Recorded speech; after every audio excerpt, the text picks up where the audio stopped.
guess if they just let us go hog wild and go full comic book with it, we could get pretty nuts. But it's the same people who have annoying notes about the comic as the ones that have the annoying notes about the TV show. So no, I don't think it would change too terribly much. Thank you. That was a very good question, so thank you, whoever submitted that. All right, we're staying on the scene theme with this next one. So, do you have a favorite emo band? Pressure on the music, guys. Would the Cranberries be considered emo? What's that? Oh, like proto emo? I think that's fair.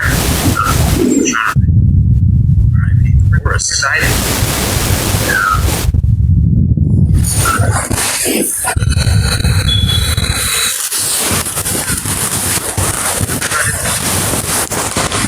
What's it about?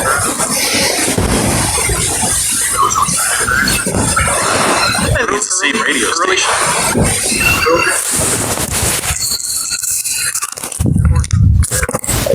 My Chemical Romance.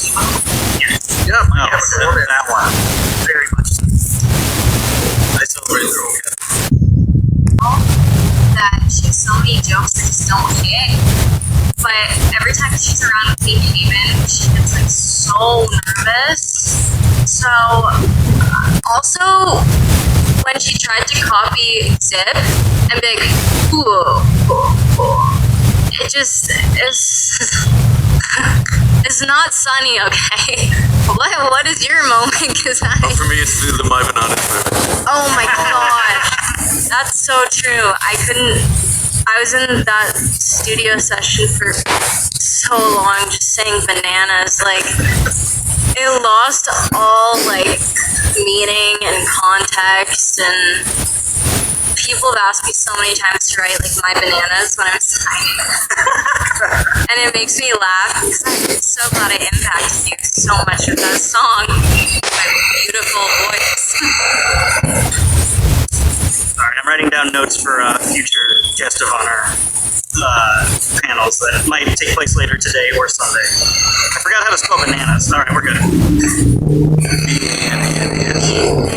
I had B-A-N-A and my brain stopped. What was it like working on Banana? Alright, composers. What kind of directions are you given for the score? And do you think there's any difference between 2D and 3D score composing? Yeah, so very early on, you're looking for this. That's recording. Aw, really nice. Well, when I was going through the audition process, I watched the movie, and so I was trying to really mimic what Vanessa Hudgens did with Sunny. And so through the callback process, I worked a lot with Court Lane, and he sort of said, lose that, we want to hear you, like we want to hear your voice. And so I dialed it back from that end, and I had my own interpretation. I wasn't trying to copy somebody else, and they really liked what I did with that. So that was kind of really nice to hear that they didn't want me to be something that I wasn't. I wasn't trying to mimic Vanessa or be exactly like her, because the show is going to be different than the movie, and we were about to start a whole new world. So that was comforting to know that what I was doing as myself was good enough from my slate. So when you send an audition tape, you introduce yourself basically, and then you start going in your character voice. And she really liked how my normal voice sounded when I introduced myself. So that's sort of how the voice of Sunny came to be. And also throughout the seasons, she's grown a lot. She used to be really meek and scared, and just wanted everybody to be happy, and was almost scared of it not working out. But I think she has more volume in her voice now when she speaks, and so that's really fun too. She's not a one-dimensional character, so that's been fun to do as well. I don't have to stick in this kind of range. I can be very free. That makes it a lot easier and a lot more, well, you just said fun. So it probably, it helps a lot of those. Alright, whoever submitted this, you're playing with fire, because I'm going to ask him to be honest. In all honesty, what was your reaction when finding out about bronies? Well, I was amazed. I didn't realize the fan base that was out there. I just thought it was a really cool thing. I think it was like, what? No way. Like, this is a thing?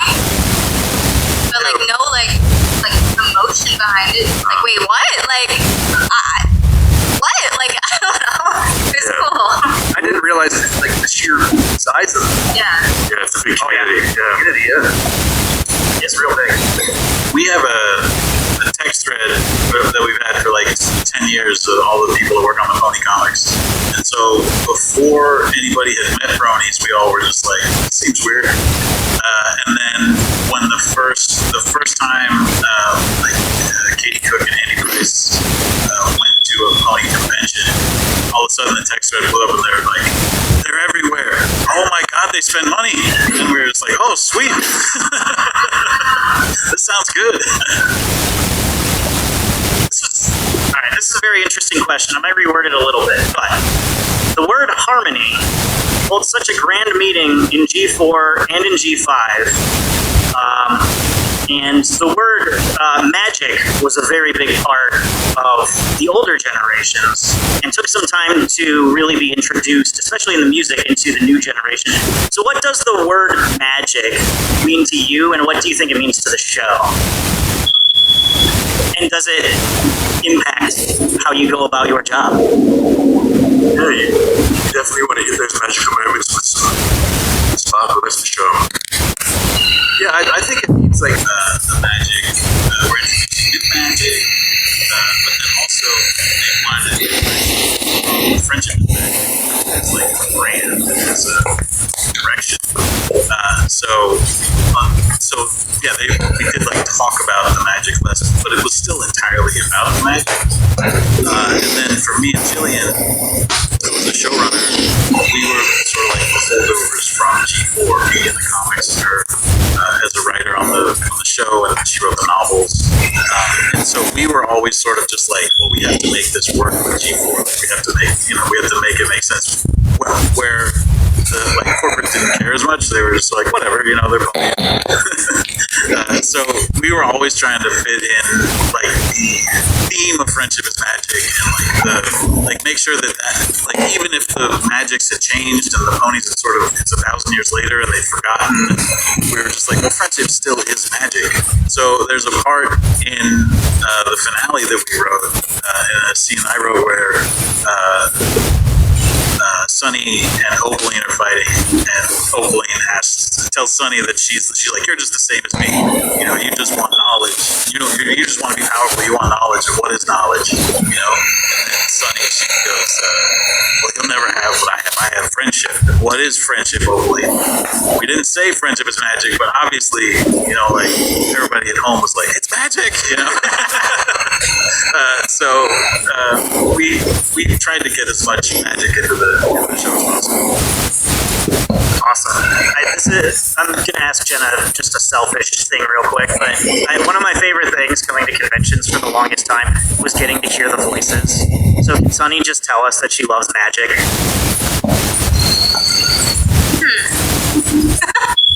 I love magic. It's her. She did it. Incredible. Thank you. All right, to Tony Fleece. And I don't know how much of this you could or could not talk about, so feel free to invoke the Moose Clause. But did you get any notes from Hasbro regarding your Make Your Mark episodes that you can share with us? Well, yes, we had many notes from Hasbro.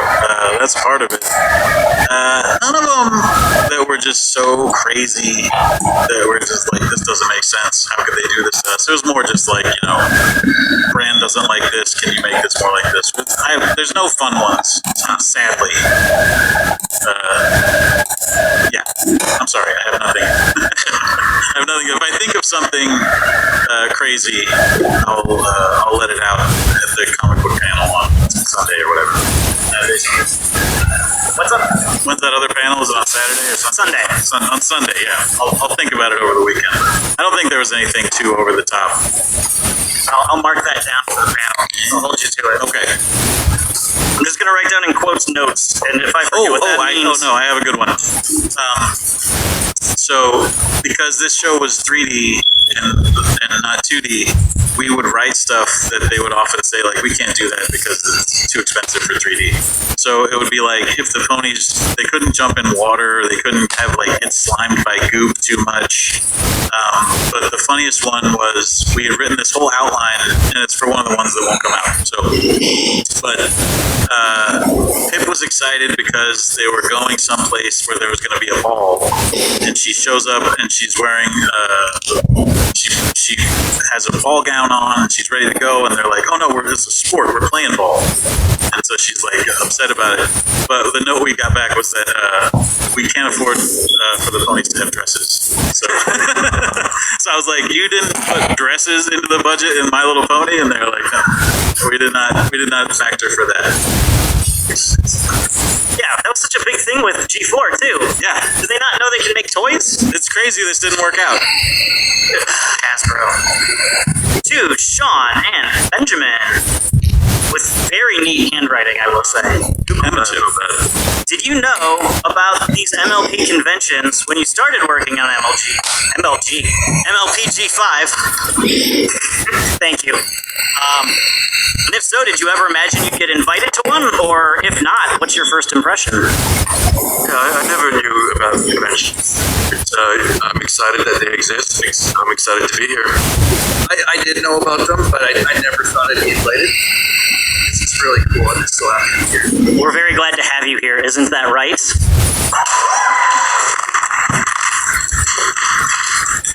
And certainly music is a very big part of this franchise, especially within this fandom now, so if you want to hear more about the music, there's another panel later today, right back in here. To Jenna Warren. Should have read it, because it's not as nice for handwriting, but I got this. Do you get to record together with the other VAs, or do you do it separately? How does that work? Sometimes it depends on where we are and what we're doing in our careers or personal lives. Like right now, Bahia, Miss Misty, is located in LA, and then Metri, when she was working on Never Have I Ever, was also located in LA. And then with COVID, we couldn't see each other. And then JJ and AJ, Hitch and Pip, they are incredibly talented singers, and so they do long contracts with different musicals. So sometimes they are in Stratford or in Niagara Falls, and those are places in Canada. And so everyone's schedules are different, but sometimes we do, and often it's just one other person, and then sometimes it will be me and AJ in the room, and then we'll hear Bahia or we'll hear Anna, but they're not actually with us. And that's something that I really do miss about voiceover work, is doing ensemble records, because it's so much fun and you really get to bounce off of each other. But thankfully we still can.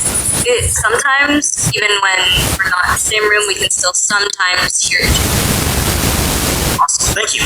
Because I was also wondering that. Thank you, whoever asked that question. This is for anyone or everyone who wants to answer, but what is a funny thing that you tried and were shot down? So like, you have to take out the xylophone or something. It could be something you pitched, something that was in a score, a way you said a line. Anyone who's ready. I'm trying to think. Well, actually, early on, we were establishing themes. They wanted all new themes for the series that wouldn't sound anything like anything previous.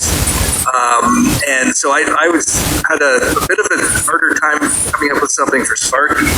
So I kept thinking, Sparky's this little dragon, and I'm thinking about How to Train Your Dragon. Yeah, John Powell is one of nice. my favorite composers, and I didn't realize I was doing this, but I was scoring a little bit too much like that. And then Ben came in, and he said, "Well, why don't we try this thing on marimba?" And it just worked. It started out like a lullaby, and then turned into what it is now. Awesome. Does anyone else have a note? I'm trying to think, like for 2D, they were really happy with the music, and I'm just trying to think if there's anything specific. Nothing's popping in my mind. I will I'll also combine it. There's a similar question, which was, is there anything on G5 that you wish had been done differently? There, Need more of them. Yeah. What's that? Need more of them. it should have been longer. Yeah. Need more of it? Oh, yeah, well, we all agree. There was a scene in the last episode, not Common Special, I guess, that where Izzy had to fight off Opaline in Bridalwood, right? And that was supposed to be like, they were like, we want her to really like in the outline it was like the whole time Opaline's like, this will be a piece of cake, and then Izzy was just supposed to wallop her, just like really mess her up, you know, where she's just like, geez Louise. And so they like, we had written out this big over the top, you know, like, and again it was like, you know, she gets slimed by like a bathtub full of jelly and like, you know, like all this stuff, just like a series of traps and like she Home Alones her. Was, I think in the outline it said Izzy Home Alone's Opaline, but it was supposed to be like the full Home Aloning where it's like she comes out of it really ruined. Yeah. It was like get her hand burned off. But that, due to budget and timing, it sort of got shrunk down a little bit. That's notes, stuff they wouldn't let us do, and stuff that I wish they would have done. I wish that would have been just like a brutal beating for Opaline in that scene. She takes her out with her cart there in that scene. Yeah, that was in it. That was in it from the beginning. That thing where the cart just comes through and smashes it. Then did something really cool with the horn. Remember? The horn. That's right. Yeah, that was good. Yeah, that was good. It actually ended up being funny. Good work. I'm a horn expert. Horn guy. Let's follow. Holy cow! I have a follow-up for Tony. Because in that Izzy scene, I would argue that I think all of the points you wanted to make with the Home Aloning, even if it was cut short, I think they all got across, right? Yeah. Because I definitely felt like in that scene that she was also going to get smoked, and then the fact that she basically wins until like the dragon cheat code comes in at the end. Yeah. I thought that was. I read that exactly the way you said Well, it. thank you. I guess we intended it for it to be more brutaler. How do you say? Is that a word? Yeah.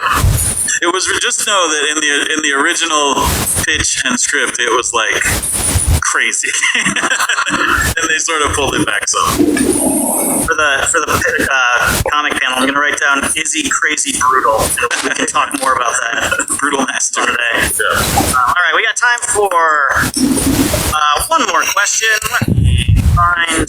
Well, okay, we'll do two. Jenna, what was your favorite episode and why? My favorite episode hasn't come out yet. But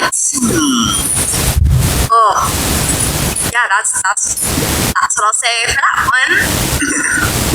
All right, rapid fire. I'll do two. If you did a different job for G5, what sounds the most fun?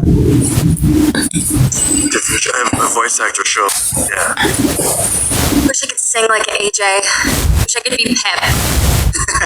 That counts? Dramatic. That's right. Characters, that would be fun. Yeah, I used to draw a lot, so I'd probably be in that same camp. Perfect. All right. Last one. I have a feeling this is from one of our sponsors, so I need to highlight it. Are you a roller coaster person? And if so, what is your favorite roller coaster? Are you a roller coaster person? And if so, what is your favorite roller coaster? I love roller coasters. Yeah. There's one back home at Canada's Wonderland called the Behemoth. I have done the Leviathan. Nobody asked, but I grew up in Sandusky, Ohio, which has Cedar Point, so mine is Steel Vengeance. But that's all the time we have, so everyone give it up one more time for Tony, Ben, Sean, Jenna. Come say hi at the autograph signings if you want to Yes. talk more. The three to my right will be signing autographs throughout the weekend, cash only. Tony is in the vendor hall. Go say hi, go buy some comics. I can't stress enough how good the comics are. And we'll see you the rest of the weekend. Have fun. Have a great weekend.